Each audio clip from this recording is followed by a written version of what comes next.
Hi everyone. तो अब discuss करने वाले हैं फिजिक्स के सेकंड पार्ट जो है अब बताने वाला हूं मैं। और इस सेकंड पार्ट में मैं आगे डिस्कस करूंगा। जहां तक बताया था मैंने कहां तक बताया था तो मैं आप लोगों को बता चुका था कूलाम का नियम। और कूलाम के नियम से रिलेट करके जितने भी फार्मूले बने थे वो बता दिया था। और उस जो फार्मूला बना था उसको बताने के जस्ट बाद उस पर जो न्यूमेरिकल जिस टाइप के आते हैं वो बता दिया था, ठीक।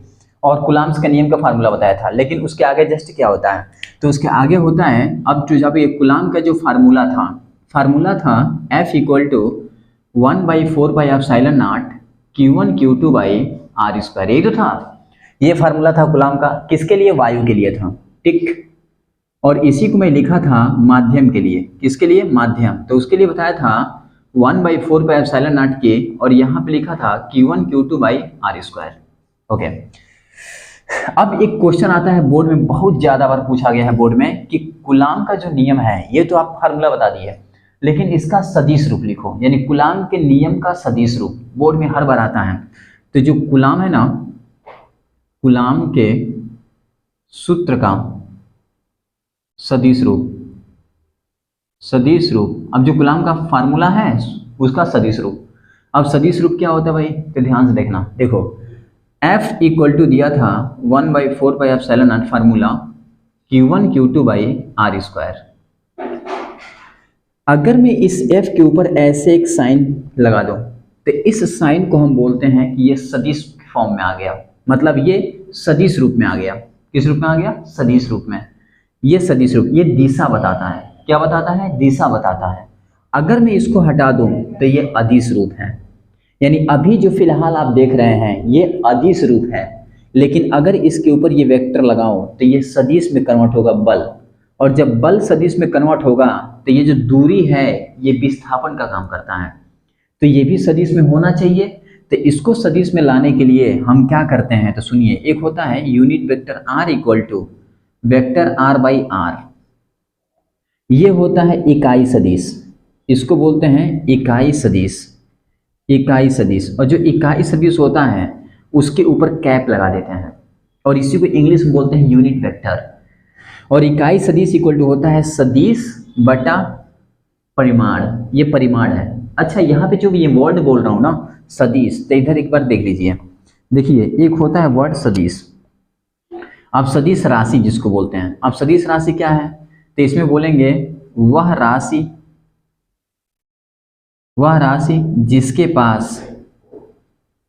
जिसके पास परिमाण तथा दिशा दोनों होता है। दिशा दोनों होता है उसे सदिश राशि कहते हैं। क्या कहते हैं? सदिश राशि, ठीक है, कहते हैं। मैंने क्या बोला? मैंने कहा सदिश राशि किसे कहते हैं, तो आप बोलेंगे वह राशि जिसके पास क्या होता है, परिमाण और दिशा दोनों हो, उसे क्या बोलते हैं? सदिश राशि। अच्छा, अगर सदिश राशि बोलते हैं, अच्छा मैं इसको बताने के लिए मैं सब कर रहा हूं। अब अगर सदिश राशि है तो उसमें एक वर्ड आ गया परिमाण। तो यहाँ पे दो बात ध्यान दीजिएगा, एक होता है परिणाम और एक होता है परिमाण। ये छोटी छोटी चीजें हैं। अगर ये छोटी छोटी चीजें आपको आने लगे तो आपको सब क्लियर हो जाएगा, ठीक। परिणाम, जैसे हम लोग कोई काम करते हैं तो उसका जो रिजल्ट निकल के आता है वो होता है परिणाम। यहाँ पे है परिमाण, दोनों में अंतर है। परिमाण क्या होता है, तो जैसे मान ले सपोज मैं गया किसी शॉप के पास, दुकानदार के पास, और वहां पे लिया मैंने 20 kg चीनी, शुगर ले लिया। तो ये जो 20 आप देख रहे हैं ना, इसको बोलते हैं अपन इकाई। मतलब ये आपका है जैसे डिजिट, इसे हम बोल देंगे डिजिट। और ये जो देख रहे हैं ना केजी, इसको बोलते हैं हम लोग इकाई। ये इकाई है आपका, मात्रक इसको बोल देते हैं।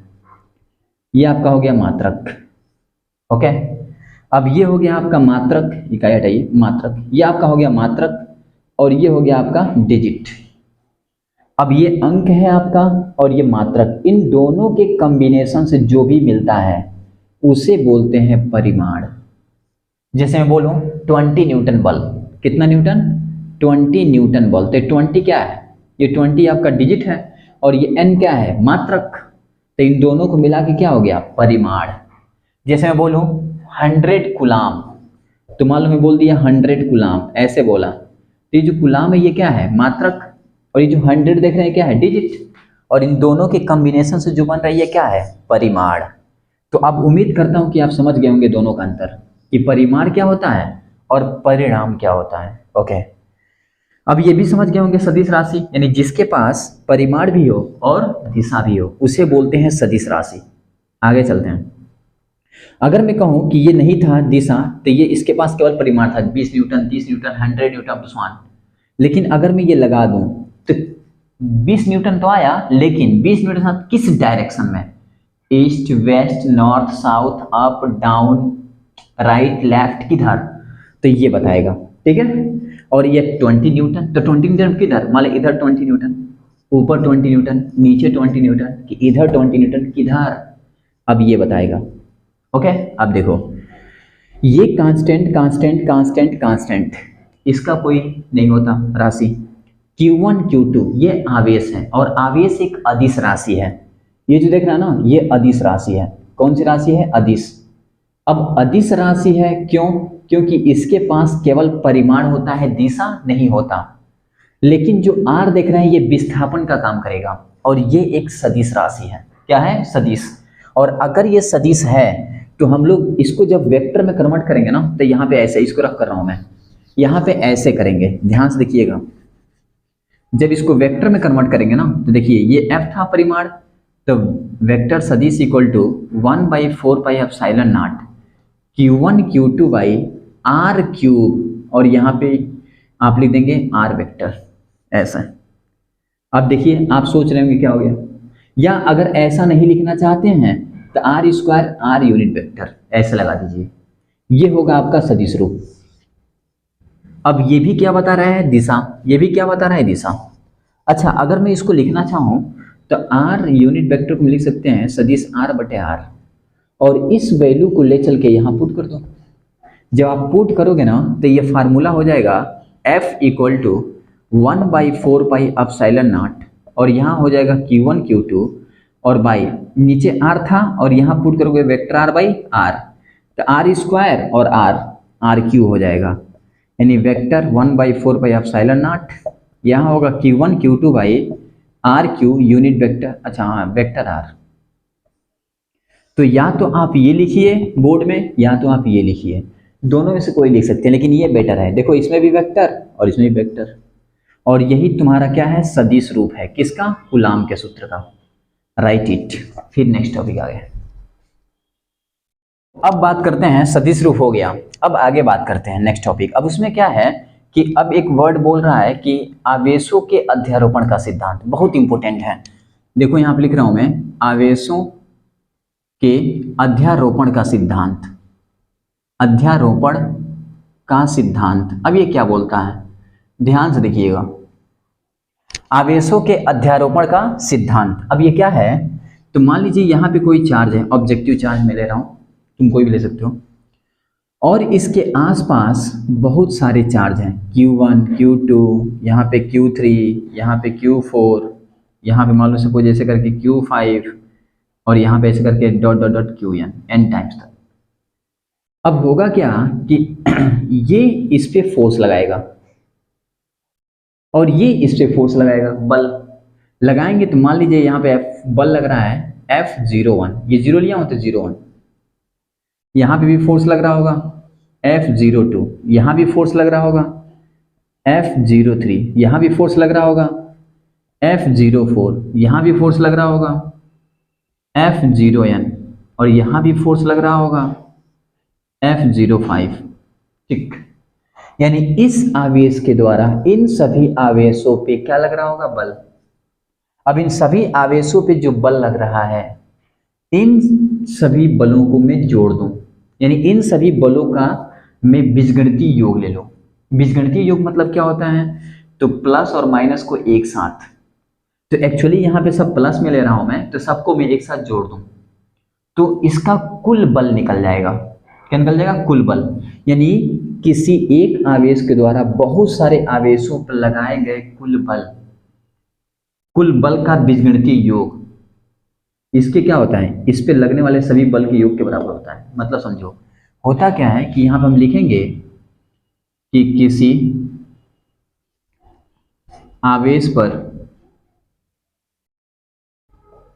लगने वाले अलग अलग बल का बीजगणितीय योग, बीजगणितीय योग योग कुल बल के बराबर होता है।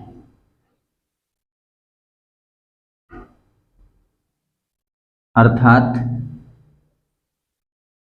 F कुल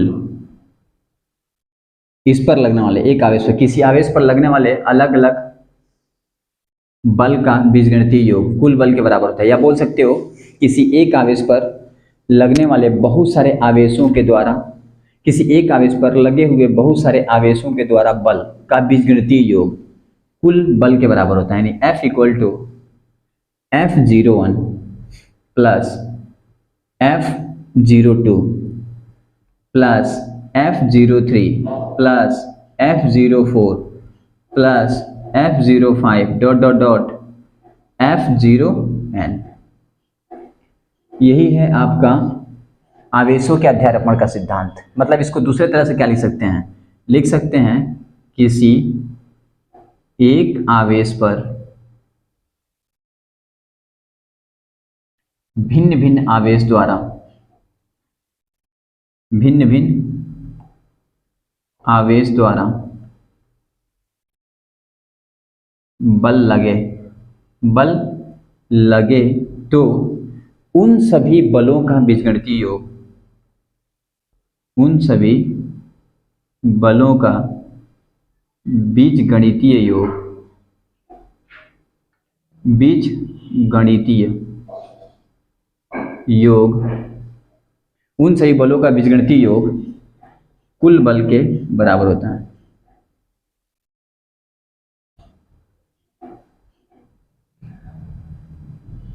और ये फार्मूला आप लिख लेंगे, देखना है बस। यानी देख लीजिए सीधा फंडा है कि अगर एक आवेश है, इस पर बहुत सारे आवेश के द्वारा क्या लग रहा है, बल लग रहा है, या ये सब पे बल लगा रहा है, तो जितने बल इस पे लग रहे होंगे, ठीक ना, इसके द्वारा जितने बल, उन सभी बलों को जोड़ दो, उसका बीजगणितीय योग ले लो, तो कुल बल के बराबर हो जाएगा। बस यही है आपका आवेश के अध्यारोपण का सिद्धांत। फिर नेक्स्ट आगे चलिए। अब मैंने क्या क्या पढ़ा दिया आप लोगों को, मैंने बता दिया सदिश रूप किसका, कूलाम के नियम का, एंड सेकंड क्या बता दिया मैंने, अध्यारोपण का सिद्धांत। अब मैं आगे बात करने वाला हूँ। अब जो टॉपिक बताने जा रहा हूँ ना, ये आवेश का वितरण है। तो देखिए यहाँ पे मैं लिख रहा हूँ आवेशों का वितरण, आवेशों का वितरण। अभी जो आवेशों का वितरण है ना, ये आपके क्लास में जो है, 12th की बात कर रहा हूँ, तो 12th में आवेशों का जो वितरण है वो है आपका इसमें 3 तरह का वितरण पढ़ाऊंगा मैं आवेशों के वितरण में। अब आवेशों के वितरण में एक दो होता है, एक होता है एक समान वितरण आवेश का, एक होता है असमान। तो उसमें एक समान के अंदर पढ़ाऊंगा सीन, ठीक। अब देखो इसमें तुम्हारा होगा, एक होगा एक समान आवेश का वितरण, आवेश का वितरण, इसको इंग्लिश में बोलते हैं यूनिफॉर्मली, एक नॉन यूनिफॉर्मली। एक होता है असमान आवेश का वितरण। क्या होता है, असमान आवेश का वितरण। अब देखिए आपको ये नहीं पढ़ना है, आपको पढ़ना है एक समान आवेश का वितरण। अगर हमें ये पढ़ना है बोर्ड में तो ये कितने होते हैं, तो सुनिए, एक समान आवेशों का वितरण यानी आवेश का वितरण, एक समान आवेश के वितरण की बात करूं तो यह आपके 3 होंगे। एक होगा जिसको बोलेंगे रेखीय आवेश वितरण, रेखीय आवेश वितरण, ध्यान से देखिएगा, ठीक है, बोर्ड में डायरेक्ट आता है इस पे क्वेश्चन, रेखीय आवेश वितरण। एक है जिसको बोलते हैं पृष्ठीय आवेश वितरण, पृष्ठीय आवेश वितरण, और एक है जिसको बोलते हैं आयतन आवेश वितरण, आयतन आवेश वितरण, ठीक। अब मैंने इसमें 3 बता दिया। मैंने कहा आवेशों का वितरण, आवेशों का वितरण मतलब बहुत सारे आवेश कहीं पे रख दिए जाए। जैसे हमारे पृष्ठ है, उस पर बहुत सारे आवेश आ गए तो आवेश वितरित हो गए ना, डिस्ट्रीब्यूट हो गए, ठीक ना भाई। तो ये सब आवेशों का वितरण, ये दो तरह का होता है, एक समान आवेश वितरण, असमान आवेश वितरण, दो होंगे। हमको असमान नहीं पढ़ना है, हमको एक समान आवेश का वितरण पढ़ना है। ये तीन होते हैं, एक रेखीय आवेश वितरण, एक पृष्ठीय आवेश वितरण और एक आयतन आवेश वितरण। ठीक, सबसे पहले मैं इसके बारे में बताऊंगा, फिर इसके बारे में, फिर इसके बारे में अब बताने जा रहा हूं। आप ध्यान से देखिएगा। अगर मैं बात करूं सबसे पहले रेखीय आवेश वितरण, तो सबसे पहले बात कर रहा हूं मैं रेखीय आवेश वितरण। अगर मैं रेखीय आवेश वितरण की बात करूं तो ये रेखीय आवेश वितरण क्या होता है तो समझिएगा, अगर कोई मैं एक ऐसा रेखीय कुछ भी ले लूं, सब्सटेंस, रेखीय नहीं, कोई सब्सटेंस एक ले लूं ऐसा, जैसे एक डंडे की तरह, मान लो सपोज एक रॉड ले लूं मैं, रॉड, या तो कोई रॉड है। अब अगर ये रॉड है तो इस पर मैं क्या कर दूं, प्लस आवेश बहुत सारा ले लूं, ये सब आवेश है, पॉजिटिव चार्ज, बहुत सारे पॉजिटिव चार्ज हैं इसके ऊपर, तो ये आपका रेखीय कहलाएगा। क्यों? क्योंकि इसकी लंबाई क्या है, L, और इस रेखीय में आप देख रहे होंगे इसका कोई क्षेत्रफल तो होगा नहीं और इसका आयतन तो होगा नहीं, तो ये रेखीय कहलाएगा। मतलब जो लंबाई में हो, केवल जिसके पास केवल लेंथ हो, लंबाई, उस पर अगर आवेश वितरित हो, मान लो L लंबाई का कोई भी रॉड है, छड़ है, उसके ऊपर बहुत सारे आवेश वितरित हैं, तो आपका आएगा रेखीय आवेश वितरण में। अब रेखीय आवेश वितरण में आ गया तो इसमें एक वर्ड आता है जो बोर्ड में आता है, रेखीय आवेश घनत्व क्या होता है। तो आप देख रहे होंगे यहाँ पे बहुत सारे आवेश हैं, तो जब बहुत सारे आवेश हैं तो इसके पास घनत्व होगा, और घनत्व आप जानते हैं द्रव्यमान बटे आयतन होता है। तो यहाँ पे घनत्व कुछ अलग है, ध्यान से देखिएगा। यहाँ पे एक वर्ड आएगा जो बोर्ड में आएगा, रेखीय आवेश घनत्व क्या होता है, रेखीय आवेश घनत्व। तो ध्यान से देखिएगा एक एक पॉइंट। अगर मैं कहूँ कि रेखीय आवेश घनत्व किसे कहते हैं, तो आप कहेंगे फार्मूला, इसको रेखीय आवेश घनत्व को लिखते हैं लेमडा से। किससे लिखते हैं, लेमडा, इसको लेमडा बोलते हैं भाई। और फार्मूला होता है लेमडा इक्वल टू Q/L, यानी एकांक लंबाई में जितने भी आवेश होंगे वही कहलाएगा रेखीय आवेश घनत्व। यानी एकांक लंबाई में जितने आवेश होंगे वो सब क्या कहलाएगा, रेखीय आवेश घनत्व। या बोल सकते हैं आवेश और लंबाई के अनुपात को रेखीय आवेश घनत्व कहते हैं। यानी मैं लिख सकता हूं एकांक लंबाई में जितने आवेश होंगे, जितने आवेश होंगे उसे रेखीय आवेश घनत्व कहेंगे, रेखीय आवेश घनत्व कहते हैं। या लिख सकते हो कि आवेश, आसान डेफिनेशन, आवेश तथा लंबाई के अनुपात को, यहां एकांक लंबाई में लिख सकते हो, अनुपात को रेखीय आवेश घनत्व कहते हैं, रेखीय आवेश घनत्व कहते हैं। अब पता है इसको हम लिखते हैं किससे, लेमडा से, और लेमडा इक्वल टू क्या होता है, Q/L। अब ध्यान से देखिएगा, लेमडा इक्वल टू Q/L। तो एक क्वेश्चन बोर्ड में आया था, 2013 की बात करूं, आया था कि रेखीय आवेश घनत्व का मात्रक बताओ। क्या बताओ, मात्रक। तो इसका मात्रक मुझे बताना पड़ेगा, और इसका बीमा भी बोर्ड में पूछ लेगा।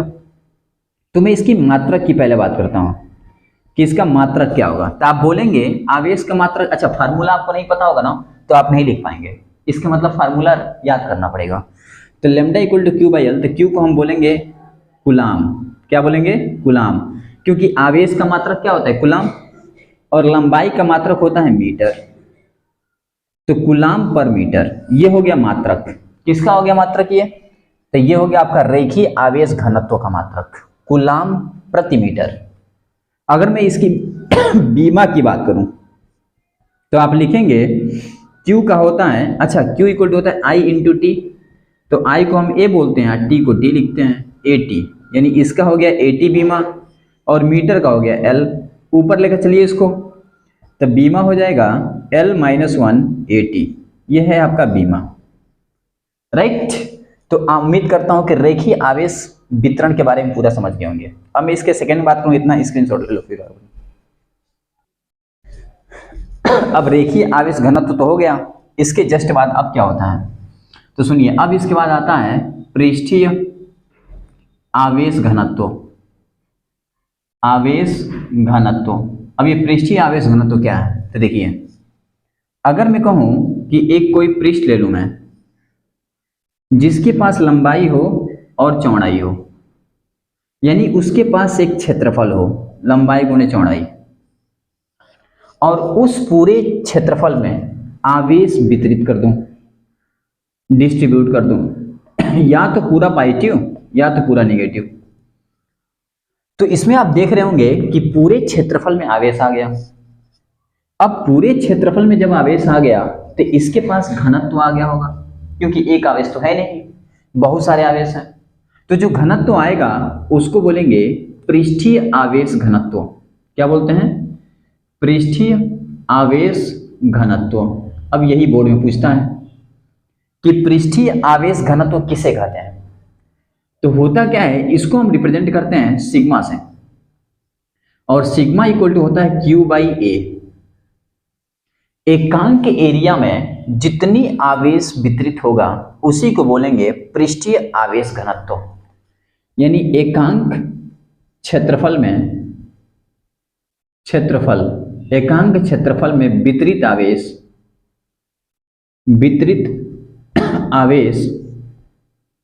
पृष्ठीय आवेश घनत्व कहलाता है। पृष्ठीय आवेश घनत्व कहलाता है। कितना आसान है, सोचो, कहलाता है। ये मेरा लैंग्वेज भाई। एकांक क्षेत्रफल में वितरित आवेश पृष्ठीय आवेश घनत्व कहलाता है, या ऐसे बोल सकते हो, आवेश और एकांक क्षेत्रफल के अनुपात को, आवेश तथा एकांक क्षेत्रफल के अनुपात को क्या कहते हैं? पृष्ठीय आवेश घनत्व कहते हैं। पृष्ठीय आवेश घनत्व कहते हैं। कितना आसान है, सोचो। इसको लिखते किससे हैं? सिग्मा से। और अभी फार्मूला बताया मैंने, sigma equal to Q by A। Q का अगर मैं मात्रक की बात कर दूं कि इसका मात्रक बता दो, तो मात्रक लिखेंगे कूलाम, और क्षेत्रफल का होता है मीटर स्क्वायर, तो यहां पे लिखेंगे आप मीटर स्क्वायर। अगर मैं इसकी बीमा की बात कर दूं तो बीमा में लिखेंगे आप AT, और नीचे लिखेंगे L स्क्वायर, ऊपर लेके जाइए तो L माइनस 2 AT। ये हो गया बीमा। ओके, चलो, उम्मीद करता हूं समझ गए होंगे आप पृष्ठीय आवेश घनत्व। Right it. फिर नेक्स्ट अब बात करते हैं आयतन आवेश घनत्व। आवेश घनत्व, अब ये आयतन आवेश घनत्व क्या है तो ध्यान से देखिएगा। अगर मैं आयतन आवेश घनत्व की बात करूं तो इसमें आता है आपका, मान लीजिए सपोज कोई 3D में ले रहा हूं। अब ये मान लीजिए 3D है, गेंद की तरह ऐसे, यानी जिसके पास लेंथ ब्रेथ हाइट सब कुछ है, ठीक। और इसके चारों तरफ आवेश वितरित कर दिया मैंने, और इसका आयतन मैं V मान लूं, ये आयतन है इसका। और मैं आपसे कहूं कि बताओ इस पे बहुत सारे आवेश हैं, तो इस आवेश का घनत्व क्या होगा? तो इसको बोलेंगे आयतन आवेश घनत्व। आयतन क्या बोलते हैं फिर उसको? ये आयतन आवेश घनत्व है। और इसके पहले क्या था? पृष्ठीय वितरण। पहले क्या था? रेखीय वितरण, पृष्ठीय वितरण, ये आयतन वितरण। और इसके अंदर जो क्या आ रहा है? आयतन आवेश घनत्व। इसको लिखते हैं अपन रो से, और रो इक्वल टू होता है Q बाई V। सिंपल, कितना आसान है। यानी एकांक आयतन में उपस्थित कुल आवेश क्या कहलाता है? आयतन आवेश घनत्व। यानी लिखेंगे डेफिनेशन, एकांक आयतन में उपस्थित या वितरित कुल आवेश क्या कहलाता है? आयतन आवेश घनत्व कहलाता है। आयतन आवेश घनत्व कहलाता है। इसे रो से प्रदर्शित करते हैं। और rho equal to Q by V. अगर मैं इसकी मात्रक की बात कर दूं तो मात्रक लिखेंगे कूलाम और इसको लिखेंगे आप मीटर क्यूब। आयतन क्या होता है? Length breadth height metre cube. अच्छा, अगर इसकी बीमा की बात कर दूं तब बीमा में क्या करेंगे आप? ऊपर 80 नीचे एल क्यूब, ऊपर लीजिए एल माइनस 3 80। देख रहे हैं, ये बीमा हो गया। अब ये तीनों टॉपिक आपका क्लियर हो चुका होगा कि आयतन आवेश घनत्व कब हम लेंगे, पृष्ठीय आवेश घनत्व कब लेंगे और रेखीय आवेश घनत्व कब लेंगे। ठीक, इतना राइट करिए, फिर नेक्स्ट टॉपिक बताते हैं। चलो, आवेशों का वितरण हो गया। अब नेक्स्ट टॉपिक की बात करते हैं। अब नेक्स्ट टॉपिक जो है बहुत ज्यादा इंपॉर्टेंट है। अब वो क्या है भाई जो बहुत ज्यादा इंपॉर्टेंट है, देखते हैं।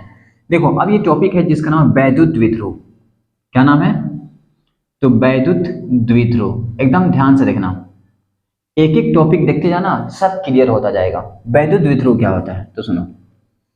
होता क्या है कि अगर मैं एक आवेश ले लूं प्लस क्यू और एक आवेश ले लूं माइनस क्यू, ये दोनों आवेश आप देख रहे होंगे कि ये क्यू है, ये भी क्यू है, बट इनकी जो ये देख रहे हो ना, ये प्लस है और ये क्या है? माइनस। यानी इनका जो साइन है वो विपरीत है, लेकिन इनका जो परिमाण है क्यू क्यू वो समान है। यानी दोनों विपरीत आवेश हैं लेकिन परिमाण क्या है? समान। और ये दोनों के बीच की जो दूरी है वो अल्प दूरी मान लीजिए 2l है। तो ये दोनों मिलकर एक सिस्टम बना लिए और यही सिस्टम तुम्हारा वैद्युत द्विध्रुव कहलाएगा।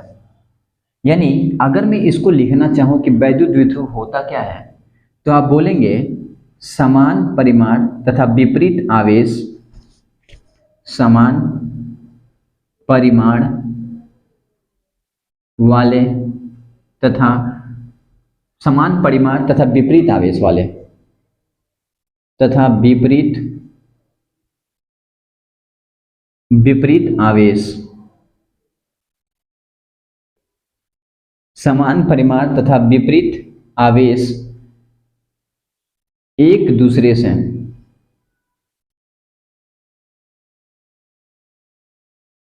अल्प दूरी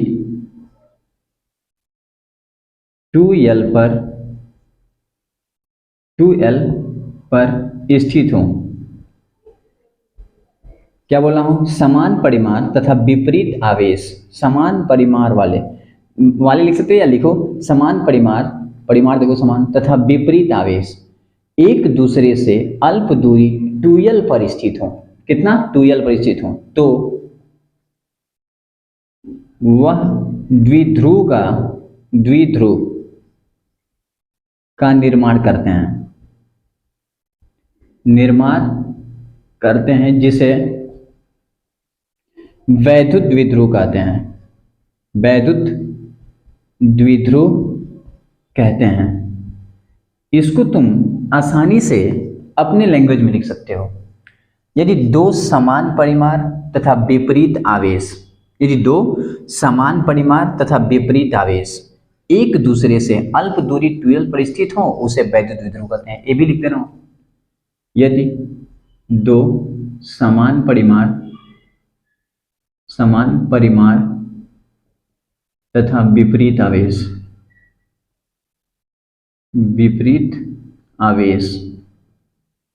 एक दूसरे से अल्प दूरी 2l पर स्थित हों तो उसे वैद्युत द्विध्रुव कहते हैं। वैद्युत द्विध्रुव कहते हैं। फिर बोल रहा हूं मैं कि वैद्युत द्विध्रुव किसे कहते हैं, तो आप ये लिखिए, दोनों में से कोई लिख सकते हैं बोर्ड में। ये बहुत ज्यादा लड़के याद करते हैं। यदि दो समान परिमाण तथा विपरीत आवेश, मतलब दो हैं जो परिमाण क्या है? समान, और विपरीत आवेश हैं, एक दूसरे से अल्प दूरी कहाँ पे स्थित है? 2l पर। तो ये जो पूरा है ये क्या कहलाएगा? वैद्युत द्विध्रुव कहलाएगा। ठीक, अब सुनो, अगर ये वैद्युत द्विध्रुव है, ठीक है, तो अब वैद्युत द्विध्रुव तो हो गया, लेकिन होता क्या है कि एक प्लस है आपका और एक माइनस है, तो दोनों का डायरेक्शन अपोजिट हो जाएगा। अब ये प्लस माइनस कारण यहाँ पे होता क्या है कि इसको हम ले चल के पकड़ के और विद्युत क्षेत्र के अंदर रख दें। जैसे इस दोनों आवेश को पकड़ा और विद्युत क्षेत्र के अंदर रखा, मतलब वैद्युत द्विध्रुव को पकड़ा और विद्युत क्षेत्र के अंदर डाल दिया, तो ये क्या करता है, उसमें घूमने लगता है। और जब घूमता है तो इसके पास एक वर्ड यूज करते हैं अपन, वैद्युत द्विध्रुव आघूर्ण, यानी एक वर्ड आ गया आघूर्ण। बस इसके आगे एक वर्ड जुड़ जाएगा आघूर्ण। और बोर्ड में कई बार पूछा जाता है कि वैद्युत द्विध्रुव आघूर्ण किसे कहते हैं। तो पहले तो आपको ये कंफर्म होना चाहिए कि वैद्युत द्विध्रुव होता क्या है, और सेकंड वैद्युत द्विध्रुव आघूर्ण वो कब आता है, जब इसको हम ले चल के विद्युत क्षेत्र के अंदर रखते हैं। एक समान विद्युत क्षेत्र के अंदर जब इसको ले चल के रख देंगे तो ये घूमने लगेगा, क्योंकि आवेश देखो विपरीत है इसमें, इसलिए घूमेगा। तो इतना आप लिख चुके होंगे। तो मैं कहूँ अगर मान लीजिए पूछूं आपसे कि वैद्युत द्विध्रुव का एग्जांपल दीजिए, तो एग्जांपल कई बार बोर्ड में आया है कि इसकी एग्जांपल बताओ, तो आप लिख सकते हैं KCl, NaCl etcetera, NaCl etcetera. क्यों? क्योंकि K पर प्लस Cl माइनस, यहाँ देखिए plus minus, Na plus Cl minus, इसीलिए ये एग्जाम्पल अपन देते हैं किसके अंदर, वैद्युत द्विध्रुव के अंदर। और एक्चुअली आप सोच रहे होंगे ये केमिस्ट्री का है क्यों दे रहा है, तो देना तो पड़ेगा ना यार, तो आप दे सकते हैं टिक। अब बात करूंगा मैं वैद्युत द्विध्रुव आघूर्ण, इतना लिखिए फिर बताता हूँ वैद्युत द्विध्रुव आघूर्ण। अब मैं बात करता हूँ वैद्युत द्विध्रुव आघूर्ण, वैद्युत द्विध्रुव आघूर्ण। अब इस पे चर्चा करते हैं, ठीक। अब देखिए ये वाला जो क्वेश्चन है ना, बहुत बार बोर्ड में आता है, बहुत बार, इनफाइनाइट। अब देखो मैं कहूं कि बताओ वैद्युत द्विध्रुव आघूर्ण क्या होता है, तो सुनिए, मान लीजिए मैं ले रहा हूं एकांक विद्युत क्षेत्र। एक्चुअली मुझे विद्युत क्षेत्र पढ़ा देना चाहिए, अभी बता रहा हूं इसके जस्ट बाद विद्युत क्षेत्र क्या होता है। तो ये आपका विद्युत क्षेत्र है, विद्युत क्षेत्र जहां तक विद्युत का इफेक्ट होता है, प्रभाव होता है, जहां तक विद्युत का प्रभाव उसे विद्युत क्षेत्र कहते हैं। जैसे एग्जांपल दे रहा हूं मैं, मान लीजिए ये कोई तालाब है और इसमें वाटर है, पानी है, जल, और यहाँ मेड़ बांध है, और इस बांध पे मान लीजिए आप खड़े हैं यहाँ पे, ठीक, ये आप हैं, कोई भी हो सकता है, और इसमें किसी ने लाकर वायर लगा दिया, वायर, तार, करंट इस पानी के अंदर। तो आप सोच सकते हैं इस पूरे पानी के अंदर करंट धारा बहेगी, और ये इंसान खड़ा है मेड़ पे, इसको तो कुछ होगा नहीं, चप्पल पहन के खड़ा है मान लो, स्लीपर, टिक, इसे कुछ नहीं होगा। लेकिन अगर ये इंसान इसके अंदर यहाँ भी पैर रखेगा तो भी करंट लग जाएगी, यहाँ रखेगा तो भी करंट मार देगी इसको, यहाँ रखेगा तो भी। लेकिन ये बंदा जहाँ खड़ा है वहां तो करंट आ नहीं रहा है। इसके मतलब जहां तक करंट का इफेक्ट आ रहा है वो एक क्षेत्रफल बन चुका है, और वही क्षेत्रफल तुम्हारा क्या कहलाता है, विद्युत क्षेत्र। यानी जहां तक विद्युत का प्रभाव हो रहा है उसे विद्युत क्षेत्र कहते हैं। इसका मतलब मान लिया यहाँ पे कोई विद्युत क्षेत्र है, अच्छा, जहां विद्युत क्षेत्र आएगा वहां पे क्या आ जाएगा, विद्युत बल रेखाएं। जस्ट अभी पढ़ाऊंगा इसके बाद, ठीक, पहले वही पढ़ाना चाहिए लेकिन अब पढ़ा दिया तो कोई बात नहीं। अब देखिए ये विद्युत क्षेत्र है एक समान, अभी पढ़ाऊंगा ना लेक्चर तो समझ जाएंगे आप। तो ये कोई विद्युत क्षेत्र है, और कौन सा है, एक समान विद्युत क्षेत्र। अभी अगर विद्युत क्षेत्र है तो वैद्युत द्विध्रुव आघूर्ण की बात कर रहा हूं, तो वैद्युत द्विध्रुव आघूर्ण को मतलब इसके अंदर वैद्युत द्विध्रुव को रख दिया, तो ये मान लीजिए प्लस क्यू, ये माइनस क्यू, और इनके बीच की अल्प दूरी कितनी थी, 2l। तो जब किसी वैद्युत द्विध्रुव को किसी विद्युत क्षेत्र के अंदर हम रखते हैं तो इस पर बल काम करने लगता है। एक बल इसका इधर काम करेगा, फार्मूला होता है E = F/Q, तो F = EQ, यही बल काम करेगा, EQ, और एक इधर काम करेगा। मतलब निगेटिव के कारण विद्युत क्षेत्र की दिशा में और प्लस के कारण उसके विपरीत दिशा में काम करेगा। और अगर इसके विपरीत दिशा में काम करेगा और ये इधर काम करेगा, इसके मतलब मान लीजिए एक इधर काम कर रहा है, एक इधर काम कर रहा है, इसके मतलब इसको नचाएगा। यानी जब ऐसे काम कर रहा है, देखो ऐसे ऐसे, इसको नचाएगा, और जब इसको इसमें नचाएगा तो उसे आघूर्ण बोलेंगे, और वही बनेगा विद्युत द्विध्रुव आघूर्ण। अब विद्युत द्विध्रुव आघूर्ण किसे कहते हैं, तो इसकी परिभाषा बोर्ड में आता है, ठीक। तो आप लिखेंगे वैद्युत द्विध्रुव आघूर्ण की परिभाषा, तो मैं परिभाषा बताने जा रहा हूं। तो इसका सिंपल परिभाषा है, परिभाषा ये बताता है कि इसमें से कोई एक आवेश ले लो, कोई भी एक आवेश, नॉट डिपेंडेंट पॉजिटिव नेगेटिव, कोई एक ले सकते हो। तो बोलोगे कि वैद्युत किसी एक आवेश तथा अल्प दूरी 2L के गुणनफल को वैद्युत द्विध्रुव आघूर्ण कहते हैं। वैद्युत द्विध्रुव आघूर्ण कहते हैं। देखिए यहां पे लिख सकते हैं आप वैद्युत द्विध्रुव के, क्या लिख सकते हैं, आगे लिख सकते हैं वैद्युत द्विध्रुव के। देखो वैद्युत द्विध्रुव के किसी एक आवेश तथा अल्प दूरी 2L के गुणनफल को विद्युत द्विध्रुव आघूर्ण कहते हैं। और इसको हम लिखते हैं वैद्युत द्विध्रुव आघूर्ण को, इसको लिखते हैं हम P से। किसे लिखते हैं? P। और P इक्वल टू होता है 2L इंटू Q, यानी कोई एक आवेश और अल्प दूरी 2L के गुणनफल को हम क्या बोलते हैं? वैद्युत द्विध्रुव आघूर्ण। और एक्चुअली वैद्युत द्विध्रुव आघूर्ण एक सदिश राशि है। कौन सी राशि है? सदिश राशि है। इसलिए इसको हम लिखते हैं P इक्वल टू 2L3। ये आपका फार्मूला हो गया। अब जानते हैं अगर मैं इसको लिखना चाहूं तो P इक्वल टू 2L3 भी था। इसकी मात्रक पूछता है कि इसका मात्रक बताओ, तो L का हो गया मीटर और Q का हो गया कूलाम। इंग्लिश में लिख दिया भाई, मीटर इंटू कूलाम। ठीक, कई बार बोर्ड में पूछा है वैद्युत द्विध्रुव का मात्रक, वैद्युत द्विध्रुव का बीमा, तो इसका बीमा भी कई बार पूछा है। तो बीमा हो जाएगा P इक्वल टू L का हो गया L, इसका 80, Q का भी बता रहा था मैं 80, तो इसका L 80। कई बार पूछा है। अब आपसे क्वेश्चन कितना पूछ सकता है, यहां से पूछेगा कि वैद्युत द्विध्रुव आघूर्ण किसे कहते हैं, लिख देंगे। पूछेगा कि वैद्युत द्विध्रुव आघूर्ण के मात्रक बताओ, लिख देंगे। पूछेगा वैद्युत द्विध्रुव का बीमा बताओ, लिख देंगे। अब उसका फार्मूला आप समझ गए। ठीक, अब मैं चलता हूं आगे। अब आगे पढ़ाने वाला हूं विद्युत क्षेत्र, फिर विद्युत बल रेखाएं। राइट इट, विद्युत क्षेत्र किसका? विद्युत क्षेत्र का। अब मैं बात करने वाला हूं विद्युत क्षेत्र टॉपिक। अब इसको ध्यान से देखिएगा।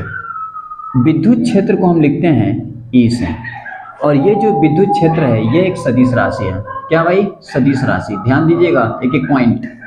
विद्युत क्षेत्र को E से लिखते हैं और ये विद्युत क्षेत्र एक सदिश राशि है। होता क्या है कि अगर मैं विद्युत क्षेत्र की समझाऊं उसके बाद परिभाषा दूंगा। परिभाषा बहुत आसान है लेकिन समझना जरूरी है। मान लीजिए इस यहाँ पे कोई चार्ज है, आवेश, कोई ऑब्जेक्टिव चार्ज है, परीक्षण आवेश, और यहाँ पे एक चार्ज है Q1। इस Q1 को मैं ला रहा हूं, मान लीजिए यहां पर लाया, लेकिन इसके द्वारा इस पर कोई बल काम नहीं किया। फिर इसको लेकर यहां पे आया, लेकिन अभी भी इस पे कोई इफेक्ट नहीं पड़ा, मतलब इसके द्वारा इस पे कोई बल काम नहीं किया। लेकिन जैसे इस आवेश को यहां पे लाया तो मैं देखा यहां पे बल लगने लगा। ठीक, बल एक्सपीरियंस करने लगा। ये आवेश बल का अनुभव करने लगा, मतलब इस आवेश पर इफेक्ट पड़ने लगा इस आवेश के द्वारा। और जैसे इफेक्ट पड़ने लगा तो मालूम चला यहां तक तो नहीं पड़ रहा था, लेकिन यहां तक पड़ रहा है। इसके मतलब एक ऐसा क्षेत्रफल, एक ऐसा एरिया जहां तक विद्युत का प्रभाव होता है, यानी जहां तक विद्युत आवेश है उसके द्वारा विद्युत बल रेखाएं निकलती हैं, यानी उन रेखाओं का प्रभाव होता है, यानी विद्युत का बल काम करता है जहां तक, उसे बोलते हैं विद्युत क्षेत्र। सिंपल लैंग्वेज में, यानी विद्युत क्षेत्र किसे कहते हैं? तो जहां तक विद्युत का प्रभाव हो वो विद्युत क्षेत्र कहलाता है। यानी वह क्षेत्र जहां तक विद्युत का प्रभाव हो, विद्युत का प्रभाव हो, उसे विद्युत क्षेत्र कहते हैं। विद्युत क्षेत्र कहते हैं। अब होता क्या है कि एक वर्ड आता है जिसका नाम है विद्युत क्षेत्र की तीव्रता।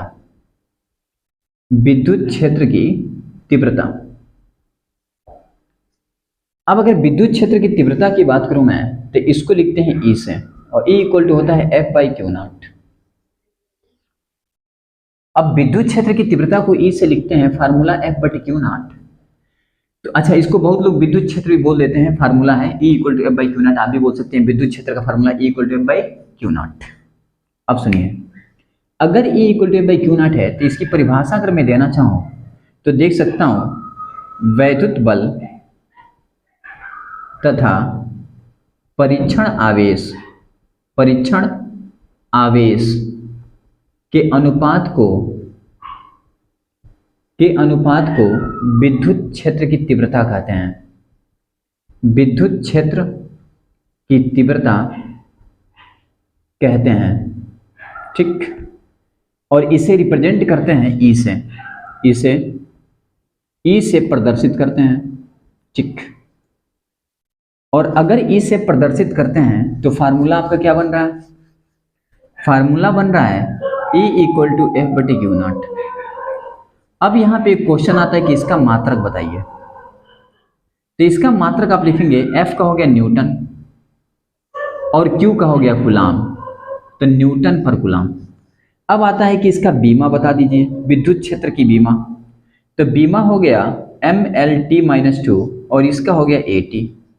ऊपर लेकर जाइए इसको, तो ले जाएंगे, हो जाएगा mLt-3A-1। लेकिन आप सोच रहे होंगे बीमा निकाला कैसे मैंने, तो सिखा दे रहा हूँ, 1 मिनट लगेगा। देखिए होता क्या है कि अगर मैं E इक्वल टू F/Q0 की बात करूँ तो इसमें जो F है ना, तो F इक्वल टू लिखते हैं m में, और m मास है तो इसका बीमा m होता है, 11th में पढ़ चुके होंगे।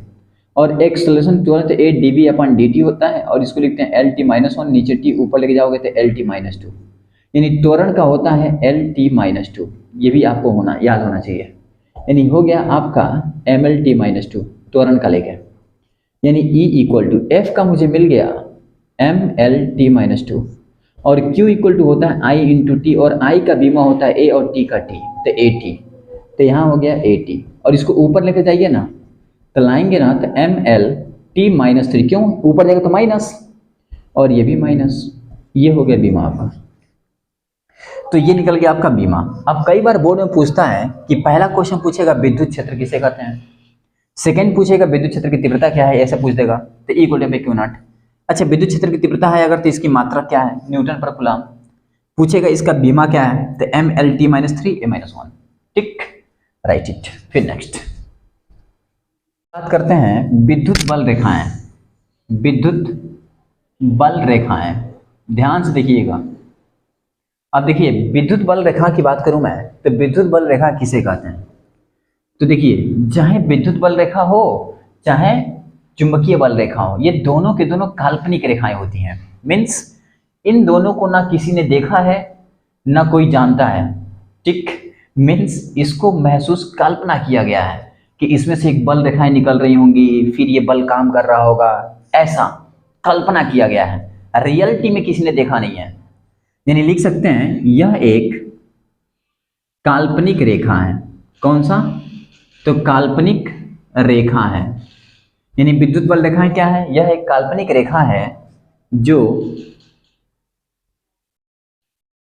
विद्युत क्षेत्र को प्रदर्शित करती हैं। ये लिखो, जो विद्युत क्षेत्र को प्रदर्शित करती हैं, विद्युत बल रेखाएं कहलाती हैं। यहां लिख सकते हैं आप, विद्युत बल रेखाएं कहलाती हैं, ठीक। मैंने क्या बोला कि विद्युत बल रेखा एक काल्पनिक रेखा है जो विद्युत क्षेत्र को प्रदर्शित करती हैं, उसे हम क्या बोलते हैं? विद्युत बल रेखाएं, ठीक। और अगर इसे विद्युत बल रेखाएं कहते हैं तो पता है क्या होता है? अगर मैं कोई धन आवेश ले लूं तो ये जो धन आवेश है ना, यहां से विद्युत बल रेखाएं निकलती हैं। क्या निकलती हैं? निकलती हैं। कहां से निकलती हैं? तो धन आवेश से। और धन आवेश से निकलेंगी, लेकिन अगर मैं ऋण आवेश की बात करूं तो ऋण आवेश में आती हैं। यानी क्वेश्चन आ सकता है डायरेक्ट कि विद्युत बल रेखाएं कहां से निकलती हैं? तो विद्युत बल रेखाएं धन आवेश से निकलती हैं। और विद्युत बल रेखाएं कहां पे जाती हैं? तो ऋण आवेश में जाती हैं। यानी ऋण आवेश विद्युत बल रेखाओं को खींचता है और धन आवेश से क्या होती है, जाती है, निकलती है। ठीक, तो ये हो गया विद्युत बल रेखाएं जो देख रहे हो। ऐसा किसी ने देखा नहीं है, कल्पना किया गया है। अब एक क्वेश्चन क्रिएट होता है कि विद्युत बल रेखाओं के गुण क्या क्या है, तो इतना लिखो फिर गुण बताता हूं। हाँ, तो मैं बात कर रहा था विद्युत बल रेखा के गुण, तो सुनो, विद्युत बल रेखा का गुण। अब विद्युत बल रेखा का गुण क्या है, तो सबसे पहला गुण, विद्युत बल रेखाएं, विद्युत बल रेखाएं धन आवेश से निकलती हैं, धन आवेश से निकलती हैं। सेकंड, विद्युत बल रेखाएं ऋण आवेश में जाती हैं,